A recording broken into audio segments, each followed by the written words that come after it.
ব্যবস্থা করি।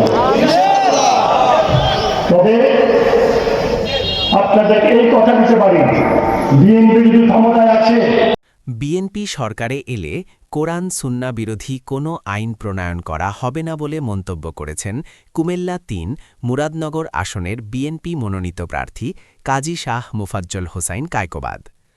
রবিবার দুপুরে মুরাদনগর উপজেলার বড় মাদ্রাসা মাঠে অনুষ্ঠিত এক ওলামা সম্মেলনে প্রধান অতিথির বক্তব্যে তিনি একথা বলেন।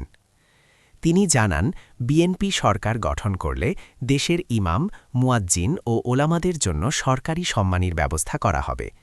একই সঙ্গে দলের ভারপ্রাপ্ত চেয়ারম্যান তারেক রহমান এর ঘোষণা অনুযায়ী মদিনা সনদের আলোকে রাষ্ট্র পরিচালনার উদ্যোগ নেওয়া হবে বলেও উল্লেখ করেন।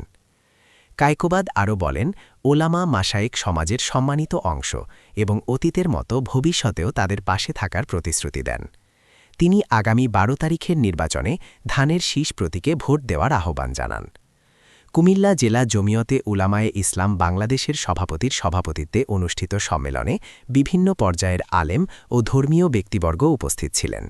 আল্লাহ তাকে শুকরিয়া আদায় করার